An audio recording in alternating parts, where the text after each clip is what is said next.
अपने घर वालों को अपने और विराज के प्यार में आखिरकार बता ही दिया। विराज अपने पिता हरीश के साथ आज सुनिधि के घर आने वाला था। सुनिधि और उसकी छोटी बहन रश्मि किचन में तैयारियों में लगी हुई थी। कुछ देर बाद विराज अपने पिता के साथ उनके घर आता है। सुनिधि की माँ आशा देवी हॉल में बैठकर विराज और उसके पिता से बातें करती हैं। इतने में सुनिधि और रश्मि उनके लिए नाश्ता लेकर बाहर आती है। सुनिधि हरीश के पैर छूती है। अरे वाह, कितने अच्छे संस्कार हैं बेटी तुम्हारे। विराज, मुझे तो तुम्हारी चॉइस बहुत पसंद आई। आएगी कैसे नहीं अंकल जी, आखिर मेरी बहन लाखों में एक जो है। वैसे कम तो आप भी नहीं हैं, बिल्कुल अपनी बहन की ही परछाई हैं। तारीफ तो आपको भी करनी चाहिए अंकल जी। आपको देखकर लगता नहीं कि आप इतने बड़े लड़के के पापा हैं। कितने अच्छे से मेंटेन किया है आपने खुद को। हाँ ये तो है। तुम्हें पता है, जब मैं स्कूल में इन्हें पेरेंट्स मीटिंग में लेकर जाता था ना, तो सब टीचर्स को यही लगता था कि मैं अपने पिता को नहीं बल्कि अपने बड़े भाई को साथ लेकर आया हूँ। सही है भाई साहब, शक्ल से उम्र का अंदाजा लगाना भी नहीं चाहिए। अच्छा, अगर आपको हमारी सुनिधि पसंद है तो हम आज ही दोनों की सगाई कर लेते हैं।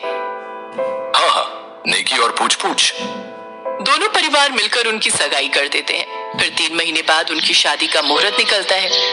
इन 3 महीनों में दोनों परिवार शादी की शॉपिंग और दूसरे कामों के चलते एक दूसरे से मिलते रहते हैं।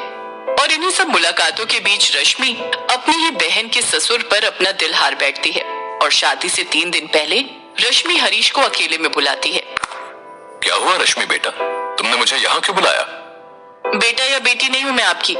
अब आप मुझे बस रश्मि या डार्लिंग कहकर ही बुलाएंगे। क्या मतलब? मतलब ये कि मुझे आपसे प्यार हो गया है और मैं आपसे शादी करना चाहती हूँ। दिमाग खराब हो गया है तुम्हारा? ये क्या मजाक है? अपनी और मेरी उम्र देखी है? ये कोई मजाक नहीं है, और आपकी और मेरी उम्र में कितना भी अंतर क्यों ना हो, मुझे इससे कोई फर्क नहीं पड़ता। कुछ भी हो, आपको मुझे अपनाना ही होगा। ये कभी नहीं होगा, और तुमने ऐसा दोबारा सोचा भी तो ये बात मुझे तुम्हारी माँ और बहन को बतानी पड़ेगी। हरीश वहाँ से जाने लगता है। तभी रश्मि चाकू निकालती है और अपनी कलाई काट लेती है। हरीश उसे हॉस्पिटल लेकर जाता है। डॉक्टर उसका इलाज तो कर देते हैं, लेकिन खुदकुशी का मामला होते हुए वो पुलिस को फोन कर देते हैं। रश्मि होश में आती है तो वो पुलिस को बयान देती है। इंस्पेक्टर साहब, मैं खुदकुशी नहीं कर रही थी बल्कि फ्रूट काट रही थी कि तभी चाकू हाथ से स्लिप हो गया। पुलिस उसे जाने देती है, जिसके बाद रश्मि हरीश के साथ घर आती है और घर पर भी वो सबको वही बहाना बताती है। फिर शादी की रस्मों के बीच रश्मि हरीश को खुद से शादी करने के लिए मना लेती है और शादी वाले दिन जब सुनिधि और विराज की शादी हो जाती है, रश्मि भी दुल्हन बनकर वहाँ आती है। विवाह संपन्न हुआ, सब वर वधू को आशीर्वाद दें। ठहरिए पंडित जी, इस मंडप में अभी एक शादी और बाकी है। ये तो क्या कह रही है? और तू ये शादी का जोड़ा पहनकर क्यों आई है? क्योंकि मैं भी आज अपने प्यार से इसी मंडप में शादी करूंगी। हरीश दूल्हा बनकर वहाँ आ जाता है। सुनिधि, विराज और आशा देवी ये सब देखकर हैरान रह जाते हैं। सभी रिश्तेदार उनके बारे में बातें बनाने लगते हैं, लेकिन रश्मि सबको नजरअंदाज करते हुए हरीश से शादी कर लेती है। आशा देवी अपनी बेटी की इस हरकत से बहुत नाराज होती है और वो रश्मि से सारे रिश्ते तोड़ देती है। सुनिधि ब्याह कर विराज के साथ उसके घर आती है, जहाँ हाथ में पूजा की थाली लिए रश्मि उसका स्वागत करती है और कहती है, रुको बहू रानी, इस घर में अब तुम्हारी सास है जो तुम्हारा स्वागत करेगी। ये क्या बकवास है, और हट जाओ मेरे रास्ते से। मुझे ना तो तुम्हारी शक्ल देखनी है और ना ही तुमसे कोई बात करनी है। ये सब तुम्हारे ऊपर है, लेकिन कायदे से अब मैं तुम्हारे ससुर की पत्नी और तुम्हारी सास हूँ। रश्मि उनकी आरती उतारने लगती है, लेकिन विराज हाथ मारकर पूजा की थाल नीचे गिरा देता है। बहुत हुआ तुम्हारा नाटक रश्मि। मैं नहीं जानता ये सब कैसे हुआ, लेकिन तुम मेरी माँ कभी नहीं बन सकती, समझी? अपनी माँ से बात करने का ये क्या तरीका है विराज? ये अब तुम्हारी माँ और इस घर की सास है, समझे? मैं इसे अपनी सास नहीं मानती। वो दोनों कमरे में चले जाते हैं, जहाँ सुनिधि बहुत रोती है। अगले दिन सुबह मुंह दिखाई के लिए पड़ोस की औरतें आती हैं। लो, आ गई मेरी बहू। सुनिधि बहू, यहाँ आकर बैठ जाओ। क्यों यहाँ तमाशा कर रही हो? चाहती क्यों नहीं हो यहाँ से? तमीज से बात कर, तेरी सास हूँ मैं। अगर सबके सामने मेरी इंसल्ट की तो मुझे भी अपना सास वाला रूप दिखाना ही पड़ेगा। हरीश भाई साहब को भी देखो बुढ़ापे में क्या शौक चढ़ा था शादी का, जो अपनी ही बहू की छोटी बहन को फंसा लाए और बेटी की उम्र की लड़की से शादी कर ली। आपको क्या दिक्कत है? आपकी बेटी से ब्याह किया है क्या उन्होंने? अब चलती बनो यहाँ से। हमें भी शौक नहीं है यहाँ आने का। वैसे भी मुंह दिखाई किसकी करें? यहाँ तो दोनों सास बहू एक साथ ही ब्याह कर आई हैं। चलो बहन। वो सब वहां से चली जाती हैं। इन सब से सुनिधि गुस्से में आकर रश्मि पर चिल्लाते हुए कहती है, आखिर क्या मिला तुझे ये सब करके? तुझे सच में पापा जी से प्यार था या बस तूने कुछ दिनों के अट्रैक्शन के कारण ही उनसे शादी कर ली? मुझे सचमुच में उनसे प्यार हुआ है। तुम्हारी शादी की तैयारियों के दौरान मैंने जाना कि वो कितने अकेले हैं, लेकिन सबके सामने उनका स्ट्रांग बनना मुझे बहुत पसंद आया और अब मैं हमेशा उनका साथ देकर उनके इस अकेलेपन को दूर करूंगी। ये सब बातें हरीश और विराज सब सुन लेते हैं। सुनिधि और विराज को अपनी गलती का एहसास हो चुका था। वो दोनों अब रश्मि को अपना लेते हैं और अब चारों खुशी खुशी एक दूसरे के साथ रहते हैं।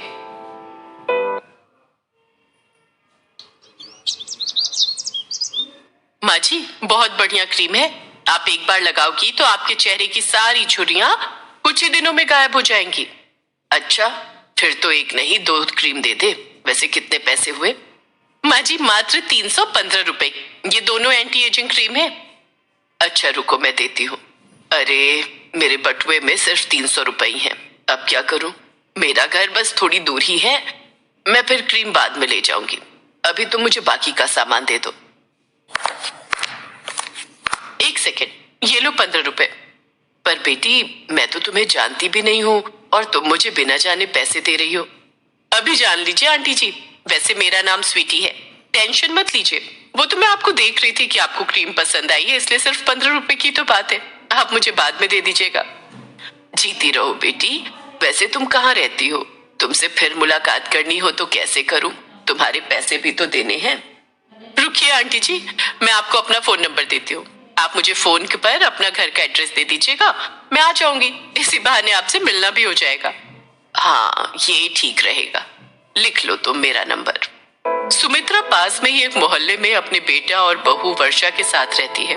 सुमित्रा की बहू वर्षा एक गरीब घर से आई है, इसलिए सुमित्रा अपनी बहू वर्षा को पसंद नहीं करती। वो अपने बेटे की दूसरी शादी करना चाहती है, इसलिए वो एक अमीर घर की लड़की ढूंढ रही है। वर्षा ने तलाक देने से मना कर दिया। वो बहुत ही सीधी सादी है और गरीब परिवार की है। इस कारण उसने अपने सास को कह दिया कि अगर वो दूसरी शादी करना चाहती है तो कर सकती है। उसे तो बस अपने पति के घर में रहना है, चाहे जैसे मर्जी रहे। उसकी मजबूरी है कि वो उस घर को छोड़कर नहीं जा सकती। इस घर के सिवा वो आखिर कहाँ जाएगी? इसी मजबूरी में वो अपने दिन काट रही है। वर्षा, ओ वर्षा, मेरी मेहमान आने ही वाली होगी। जल्दी से गरम गरम पनीर और आलू के पकौड़े तैयार कर। माँ जी, कौन आने वाला है? फोन तो किसी का नहीं आया। है कोई? तुझे क्या मतलब? तुझे जितना कहा है उतना कर।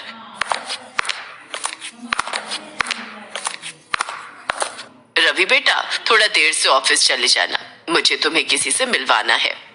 मुझे पता है माँ, तुम फिर से शुरू हो रही हो। कोई ना कोई लड़की ही होगी। मैंने तुम्हें कितनी बार मना करा है कि मुझे दूसरी शादी नहीं करनी है। तू पहले ही अशुभ बातें निकाल दे अपने मुंह से। अगर तूने दूसरी शादी के लिए मना किया ना तो मैं अपनी जान दे दूंगी। तू अपनी माँ को चाहता है या नहीं? अभी सुमित्रा बात कर ही रही थी कि तभी स्वीटी आ जाती है। नमस्ते आंटी जी, कैसे हैं आप? अरे आओ आओ बेटी, घर ढूंढने में कोई परेशानी तो नहीं हुई ना? नहीं नहीं आंटी जी, मैंने अपनी गाड़ी बाहर गेट के पास ही पार्क की है, तो कोई परेशानी तो नहीं है ना? अरे नहीं नहीं, परेशानी की क्या बात है। आओ बैठो। रवि बेटा, ये स्वीटी है, बहुत ही प्यारी बच्ची है। सुमित्रा स्वीटी के साथ बहुत मीठी मीठी बातें करती है। ऐसे ही अक्सर सुमित्रा स्वीटी को घर बुला लिया करती थी या फिर रवि के साथ उसके घर मिलकर आ जाती थी। रवि मजबूर था। अगर वो इन सब के लिए मना करता तो सुमित्रा अपने आप को कुछ कर लेती। सुनो, मैं यही कहूंगी, अगर माँ जी को कुछ हो गया तो हम दोनों जिम्मेदार होंगे। आप स्वीटी से शादी के लिए हाँ कर दो, माँ जी अपने आप ही स्वीटी से बात कर लेंगी। स्वीटी भी इस शादी के लिए जल्दी ही हाँ कह देती है। आंटी जी, मैं जानती हूँ आप वर्षा के घर में रहने से खुश नहीं हो, पर आप चिंता मत करो, मेरे पास बहुत पैसा है। हम दोनों खूब ऐशो आराम से रहेंगे, खूब मजे करेंगे, पर एक शर्त पर। अब से तुम मुझे आंटी जी नहीं माँ जी कहोगी। रवि और स्वीटी की शादी हो जाती है और सुमित्रा अपनी बहू वर्षा के लिए सौतन ले आती है। जैसा सुमित्रा ने सोचा था वैसा बिल्कुल भी नहीं हुआ। स्वीटी ने तो आते से ही अपने रंग दिखाने शुरू कर दिए। अरे, ये घर अभी तक गंदा क्यों पड़ा है? क्या यहाँ पर कोई काम वाली नहीं है? नहीं स्वीटी, घर की साफ सफाई का सारा काम मैं खुद ही करती हूँ। तो माँ जी अब तक क्या कर रही हैं? मेरी सहेलियां किटी पार्टी के लिए आने ही वाली होंगी। माँ जी को कहो वो तुम्हारा काम में हाथ बटाए ताकि काम जल्दी हो सके। पर स्वीटी, मैंने माँ जी से कभी कोई काम नहीं करवाया। उनकी उम्र तो देखो, वो इस उम्र में घर का काम कैसे कर सकती हैं? तुम चिंता मत करो, मैं अकेले ही कर दूंगी। तो क्या आराम से बैठकर रोटियां तोड़ने के लिए है वो? मैं उन्हें अभी बुलाती हूँ। माँ जी, ओ माँ जी। क्या हुआ स्वीटी बहू, तुमने मुझे आवाज लगाई? इस वर्षा ने तुम्हें कुछ कहा तो नहीं? किसकी मजाल है जो मुझे कुछ कह जाए? मैं तो आपको बुला रही थी। जल्दी से झाड़ू हाथ में पकड़ो और पूरे घर में लगा दो। मेरी सहेलियों ने आना है। मुझे पूरा घर शीशे की तरह चमकता हुआ दिखाई देना चाहिए। अब आप ऐसे इस तरह बैठी रहोगी तो घर के काम कैसे होंगे? कैसी बातें कर रही हो स्वीटी बहू? जब से वर्षा बहू आई है मैंने घर के किसी काम को हाथ नहीं लगाया। मैं तो घर के काम करना कब का भूल चुकी हूँ। तो अब कर लो, अभी तो कर सकती हो। मुझे कुछ नहीं सुनना, चुपचाप घर का काम कीजिए। ऐसे इस घर में कोई नहीं रह सकता। सुमित्रा सोच में पड़ जाती है। उसने अपने पैरों पर खुद ही कुल्हाड़ी मारी थी। वर्षा जैसी बहू के होते हुए उसने स्वीटी जैसी लड़की को अपनी बहू बनाया, जिसकी वजह से आज वो इस उम्र में घर के काम कर रही थी। क्या बात है स्वीटी, तेरी तो दोनों नौकरानियां बिल्कुल बेकार हैं। इन्हें तो जैसे घर के काम ही नहीं आते। देखा, इस बूढ़ी नौकरानी ने मेरी साड़ी के पल्ले पर दाल गिरा दी। क्या? रुक, मैं अभी इन्हें सीधा करती हूँ। तुम्हारी हिम्मत कैसे हुई मेरी सहेली की साड़ी को खराब करने की? अब तुम भूखी रहोगी, तुम्हें पूरा दिन कुछ खाने को नहीं मिलेगा। तुम्हारी यही सजा है। रवि कहीं बाहर गया हुआ था। उसके पीछे ही स्वीटी ने सुमित्रा और वर्षा को बहुत परेशान किया। सुमित्रा भूखी प्यासी घर के काम कर रही थी। तभी वर्षा चुपचाप उसके लिए खाना लेकर जाती है। माँ जी, ये लीजिए, खाना खा लीजिए, आपको भूख लगी होगी। पर वर्षा बहू, ये खाना तो तुम्हारा है, तुम मुझे दे रही हो, फिर तुम क्या खाओगी? माँ जी, मुझे भूख नहीं है, मेरे से ज्यादा आपको खाने की जरूरत है। आपको अपनी बीपी की दवाई भी लेनी होती है ना, आप ही खाना खा लो। मेरे से कितनी बड़ी गलती हो गई, मैं अपनी बहू की सौतन ले आई। हे भगवान, मेरी गलती को क्षमा कर देना। वर्षा बहू, तू चिंता मत कर, अगर गलती मैंने की है तो मैं ही इसे सुधारूंगी भी। मैं स्वीटी को घर से निकाल कर ही दम लूंगी। स्वीटी सुमित्रा की बातें सुन लेती है और गुस्से में आ जाती है। क्या कहा? मुझे घर से निकालोगी? मैं तुम दोनों को ही इस घर से निकालकर बाहर फेंक दूंगी। ये घर मेरा है, अब से यहाँ मैं और रवि रहेंगे। हम दोनों पति पत्नी के सिवा यहाँ कोई नहीं रहेगा। निकलो यहाँ से दोनों बाहर। इससे पहले कि रवि आए, मैं तुम्हारी शक्ल तक नहीं देखना चाहती। निकलो बाहर, निकलो। तभी रवि आ जाता है, उसके साथ पुलिस भी थी। मिस्टर रवि, आपने सही समय पर हमें इस लड़की के बारे में खबर दे दी, वरना आपका पूरा परिवार जो है ना, खतरे में आ सकता था। माँ, इस लड़की का नाम स्वीटी नहीं, चांदनी है। आज सुबह मैंने एक अखबार में इसके बारे में पढ़ा। ये एक चोर है। आप दोनों को घर से बाहर निकालकर ये यहाँ अकेली रहना चाहती थी, ताकि ये इस घर को अपने नाम करके सब रुपया पैसा बटोर कर यहाँ से रफू चक्कर हो जाए। और आज जो इसकी सहेलियां आई थी ना, वो भी चोर है। उन्हें भी पुलिस ने अपनी हिरासत में ले लिया है। ये पूरा एक गैंग है जो रुपया पैसा जायदाद अपने नाम करके रफू चक्कर हो जाते हैं।